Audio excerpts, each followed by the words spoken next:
Well, on one point, I'll let you into a top secret. I know one who wears very small shoes with high heels, but then she's a policewoman. No, actually, they're much the same as any other group of well-set-up, hard-working Englishmen. Anyway, they don't look like a bunch of spibs or butterfly-brained playboys. Definitely not. They've got a tough job to do, and they take their work seriously. But can you imagine what a problem it must have been when Scotland Yard got mixed up with a volatile, voluble little Frenchman who was also, just to make it more interesting, slightly off his head. His name was Jean-Pierre Vaquier, and he was one of those annoying types of people who would do something that would prove him to be absolutely crazy and then follow it up by a reasoned, logical action in proof of his sanity. Rather handsome rascal, this little Vaquier, with striking brown eyes, moustache, pointed beard and all.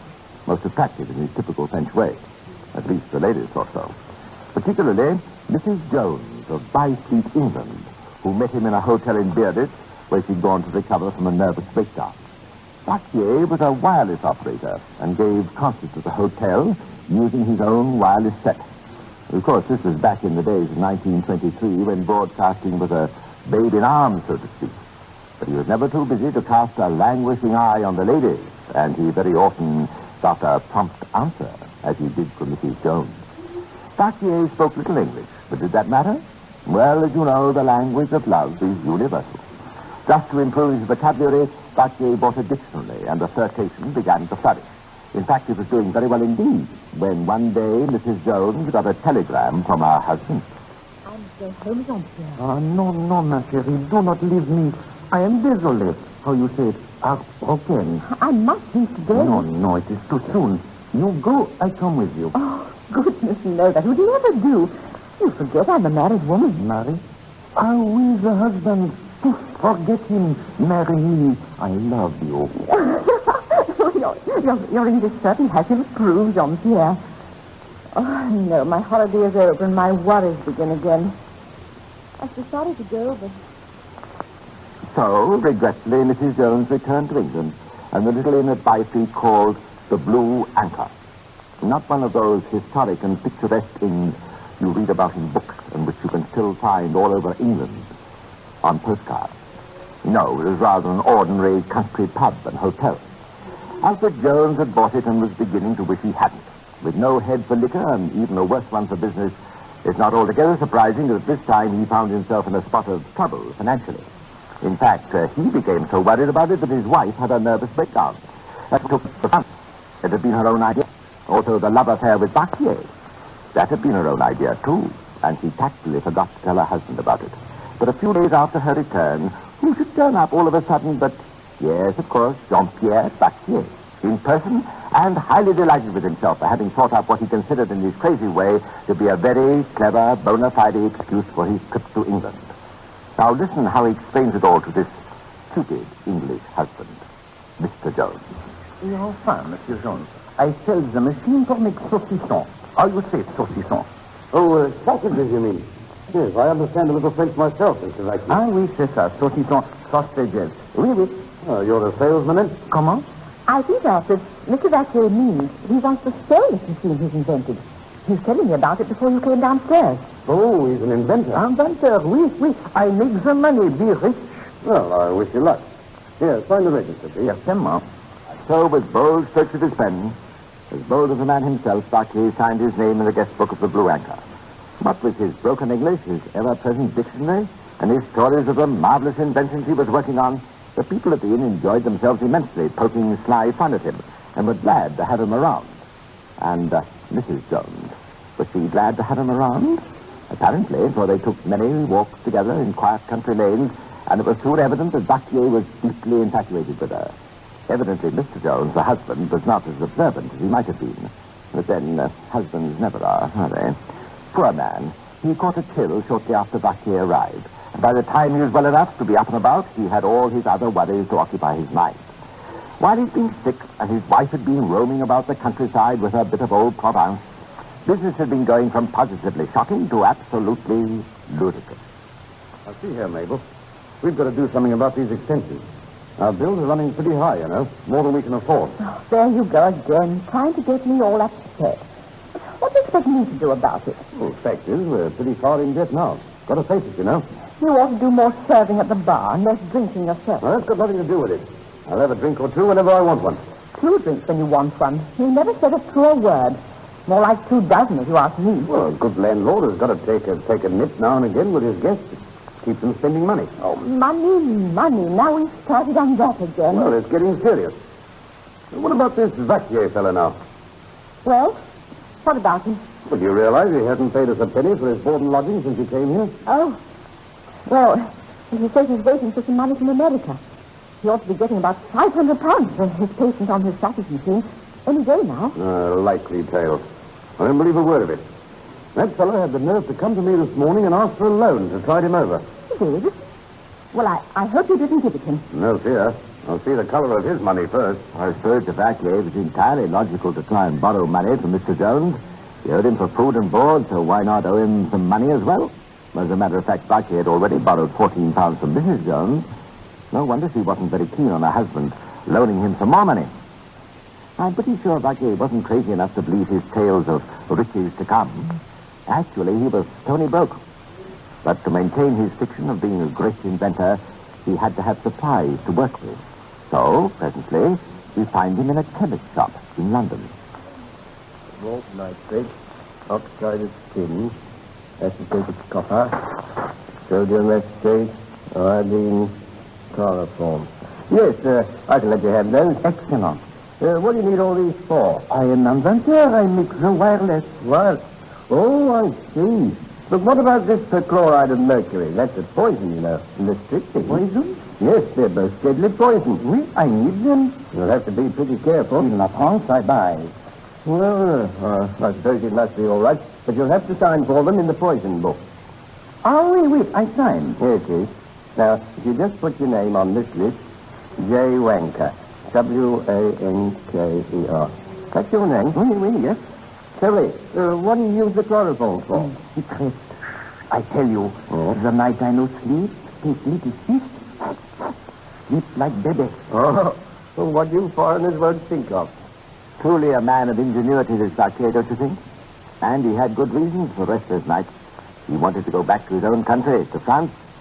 But somehow he hadn't been able to persuade Mrs. Jones to accompany him. Her interest in him seemed to be cooling off.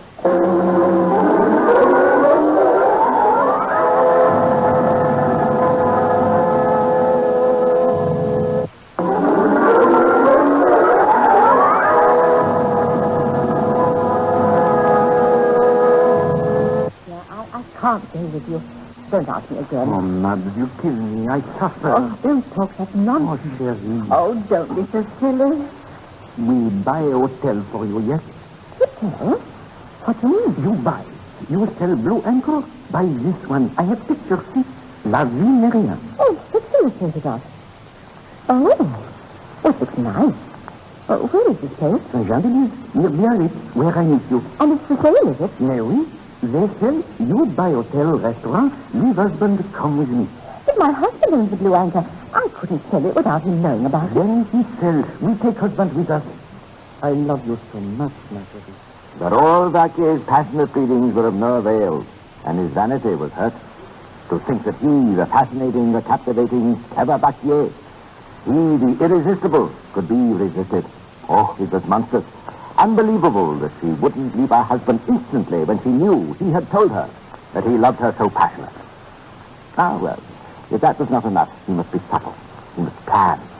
Would the proposed hotel at Saint-Jean-de-Luz be sufficient bait? The stupid Mr. Jones was intrigued with the idea and even discussed the possible means of paying for the villa. True, it meant he would have to come along as well as his wife, but Vaquier was sure he could easily overcome a trifling obstacle like an inconvenient husband. A few nights later, the Joneses had a party for some of the local people. Mr. Jones, who prided himself on being a good host, did rather well with the drink, and next morning woke up feeling the effects of the night before. Not so Mrs. Jones, of course. Competent as usual, she busied about getting the day's work started. The first event was a complaint from the cook, Mrs. Fisher. We should see to that Frenchman, Mum. Mr. Vaquier, what's the trouble? Well, he's in there, sitting in the parlor. He won't move. And what with the housemaid not here today, I've got all the dusting to do, and he won't get out of the way. It's bad enough him coming down every morning just to make his own coffee. But he's just sitting in there in the bar parlour, pretending not to understand a word I says. Oh, well, I'll go and have a talk with him, Mrs. Fisher. And kindly take up some hot shaving water for Mr. Jones. Now, Vaquier generally had his breakfast in the coffee room with the Joneses. This particular morning, he'd come down early, about 7 o'clock, and planted himself firmly in the bar parlour, refusing to budge. It was cold in there. The fire hadn't been lit. Yet, in spite of Mrs. Fisher's grumbling and all Mrs. Jones's wheedling, Vaquier refused to move from the armchair by the ingle nook. There he sat, huddled up in his overcoat. No, je suis viré. What's he saying? I think he means he'll stay here. Stubborn as a mule, that princess. Mrs. Fisher. Mr. Vaquier understands a lot more English than you do. When I've got my work to do, Mum, my husband will be down in a minute. Perhaps you can persuade Mr. Vaquier to move into the coffee room. His French is better than mine. Yes, madame, I am content. Oh, you. I don't think I'll go to the bank this morning, Mabel. Morning, Vaquier. Bonjour, Monsieur Jones. Comment ça va? Oh, not so good. Too many drinks. Hey, Mrs. Fisher, tell William I want him. He can go to the bank for me. Save me the tip. Yes, sir. I'll see him in here. Yes, sir. Alfred, I wish to persuade Mr. Vaquier to move out of this room. He doesn't want to go, and it's very awkward. I can't have the room threatened clean with him in here. I really... Right, one thing at a time, Mabel. I need my morning dose of salt first.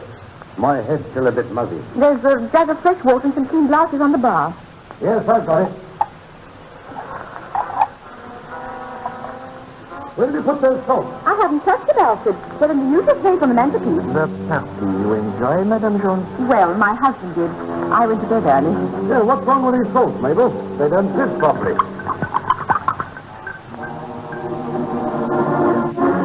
No. Oh, they taste bitter. Oh, here, let me look. Let me taste them. They are bitter. Somebody's been tampering with these salts. Oh, what's the matter, Alfred? Oh, I feel awful. But there's medicine. Poisoning. Oh, I'll get some tea and some soda. Oh, no. Oh, get the doctor. Quickly.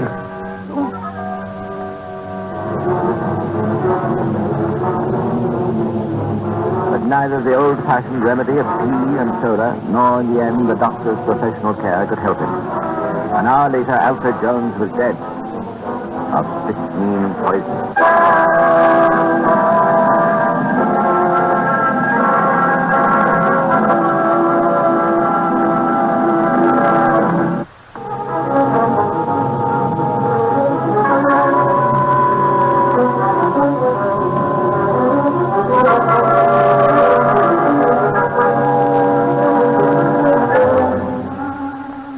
Responsible for the death of Alfred Jones?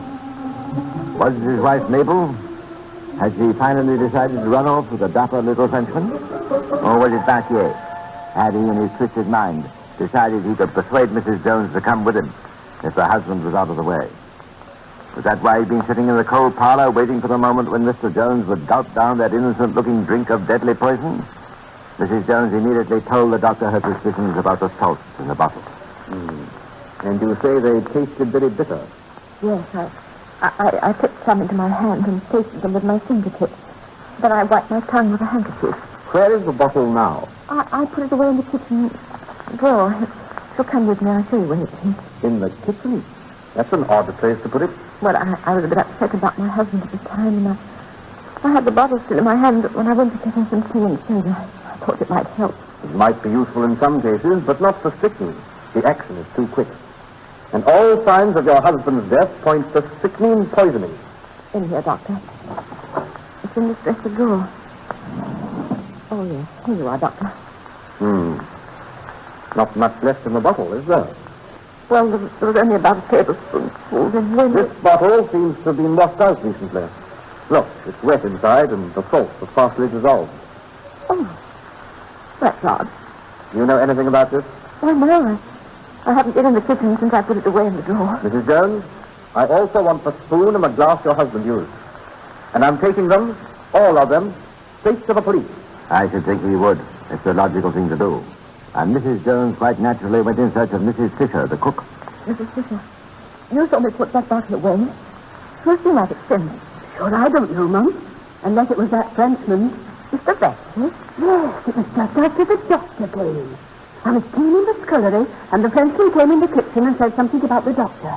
Doctor, medicine, you know the way he talks. I just pointed to the dresser drawer. Didn't take the bottle out. I couldn't rightly say him. I heard him open the drawer and then close it, and then he went out. I was busy and I didn't pay much attention. But if he was the person who washed out that bottle, when did he bring it back? Plenty of time to do that. I was in and out of the kitchen several times. Oh, I can't believe that Mr. Vaquier had anything to do with my husband's death. He even helped to carry him upstairs. Foreigners, you can't ever trust them. Poor Mr. Jones. Madame Jones. The doctor is gone. Mr. Jones is couché? No, Jean-Pierre. My husband is not sleeping. He's dead. Dead? Mon Dieu. Oh, madame, I regret. Think your word is dead, and you've done it. Moi? Mais jamais, non. I think you did it. Oh, madame, do not accuse me. Madame, Let your blubber in for the jury. You'll need it then. You know, I think Mrs. Fisher's got something there. With cool Latin fervor, Vaquier was putting on a beautiful scene for Mrs. Jones, kneeling at her feet, with the tears pouring down his face. He protested his innocence. But Mabel Jones listened to him dry-eyed, her former love for Vaquier completely dead. She couldn't prove her suspicions, but she was convinced that this man had deliberately poisoned her husband. If you were in Mabel Jones's position, what would you have done? Gone at once to the police and informed them that the man you thought you'd loved was a murderer? Would you? I wonder. It's a hard decision to make. Mrs. Jones wasn't equal to it, so she did nothing. But Scotland Yard became interested when it was learned that Mr. Jones's body contained 1/10 of a grain of strychnine, enough to kill not just one man, but several. So the police were soon making inquiries.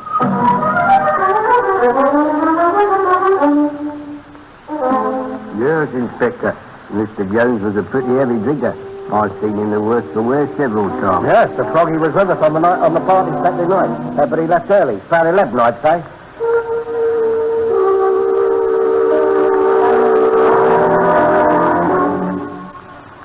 The bottle of salts was usually kept on the mantelpiece.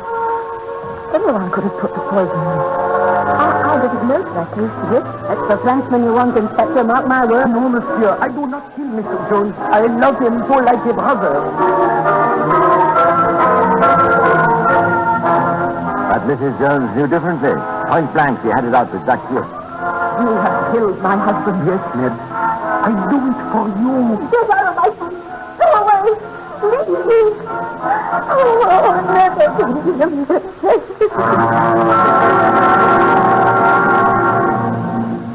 Vaquier did leave and moved to another hotel in Woking, a few miles away. Here, to heal his wounded pride, he soon aroused a great deal of interest in himself by his fantastic speculations. He wrote 3 long statements in French to the police suggesting that the murderer had been George, the potman at the Blue Anchor, Mrs. Jones's solicitor, who, according to Vaquier, was madly in love with her, or some unknown coward who had been a willing accomplice at the hotel. But himself, never. Many was the time he carried Mr. Jones upstairs and put him to bed, when he'd overindulged his little weakness. And as he very reasonably pointed out, what better opportunity could he have had? Pillow or some chloroform over his face for a minute or two, and voila, fini. But had he done so? No, said Vaquier. It would have been the act of a madman to precipitate events in a manner so cowardly and brutal. Yes, those are his actual words. The act of a madman. Vaquier went on to argue quite logically that if he'd planned murder, he would have waited until Mr. Jones had sold his 2 cars, as he was going to. Waited until he sold his hotel, which he had decided to do, and collected on an £800 loan, which was due to be paid him. Then Mr. Jones would have had about £4,000 in hand with which to buy the villa in France. So you see, said Vaquier, I should surely have waited for all this to be accomplished first, for I knew all about their affair. Now I ask you, what are you going to do with a fellow who can reason things out as shrewdly as that, and yet when it comes to actions is as mad as a March hare? All murderers have an abnormally large streak of vanity, and Vaquier, well, of course, his vanity passed all bounds. For instance, wouldn't you think of the circumstances he'd fight shy of photographers? But no, not he. He was delighted when a first photographer asked for his picture. He utterly failed to foresee it might mean disaster for him. It did. Next day, a certain chemist called at Scotland Yard. I've been reading the papers about the murder at Byfleet, Inspector. I noticed the cause of death is given as strychnine poisoning. That's correct.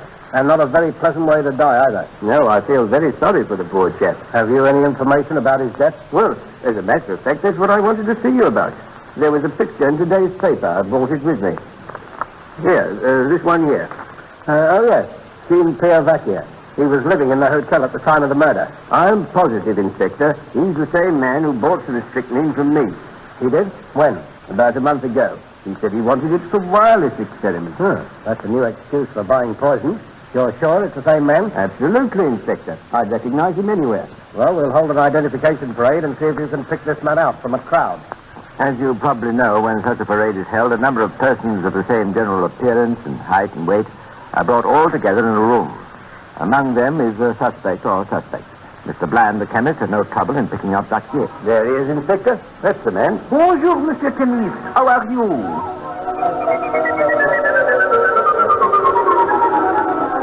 Can you beat it? Vaquier, instead of being scared stiff when the chemist recognized him, was as pleased as punch. Took it as a compliment to his distinguished appearance that he remembered him so well. But his terrific vanity suffered a nasty shock when he was promptly arrested for the murder of Alfred Jones.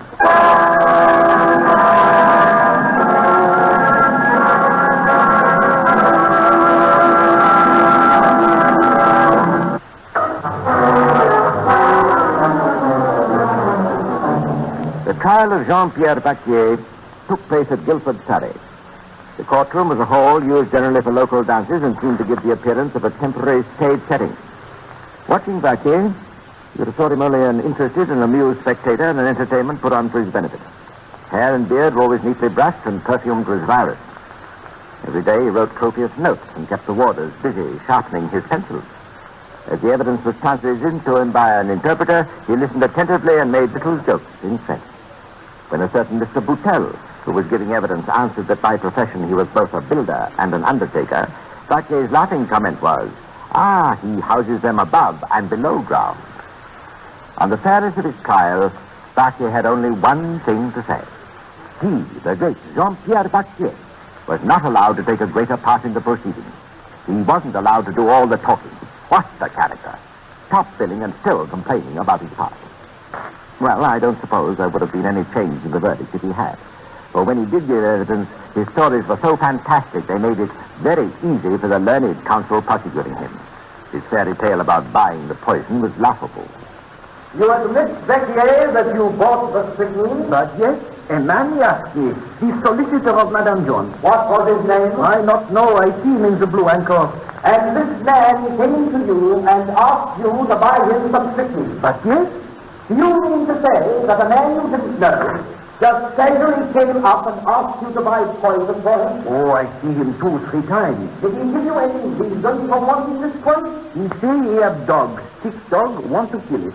I say in La France, we kill sick dog with strychnine. And what did he say to that? He say excellent. And you agreed to do so. I say I buy. He say good. He give me £1 note. And then you bought the strychnine. For him, you say. I buy, I give him. When did you give it to him? The Sunday he come to the Blue Anchor, I give him. What was the date? Not the one. And 4 weeks later, Mr. Jones was murdered. No, Vaquier, you may have been a clever rogue, but this story is entirely too far-fetched. He went on to relate how he'd been told to sign a false name in the poisons they took at the chemist shop. And although the strychnine cost all of 2pence, a man never asked for his change from a pound note. Mr. Justice Avery, in summing up to the jury, brought up another point.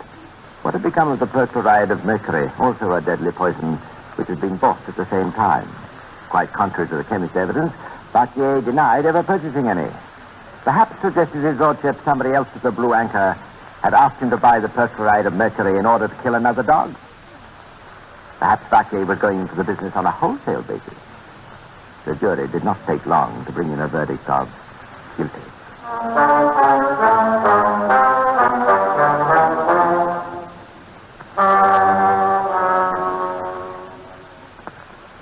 Perhaps one of the strangest things Vaquier did was while he was in Wandsworth prison awaiting execution.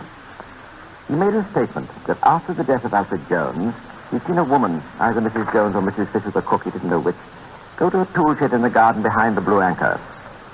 Being curious, he went to investigate, and behind a loose brick in the wall, he found a bottle of strychnine he said he had bought for his solicitor. The police immediately searched the tool shed, and they found not one, but 2 glass bottles. One contained strychnine crystals, and the other strychnine in liquid solution. Both Mrs. Jones and Mrs. Fisher were able to satisfy the police they knew nothing about it. And the police never did find out who bought this poison or where. If Vaquier knew it was there, why hadn't he mentioned it at his trial? Why wait until the information couldn't possibly do him any good? And this points to morals. Never put off till tomorrow what you could do today. For the Battalier, tomorrow never came.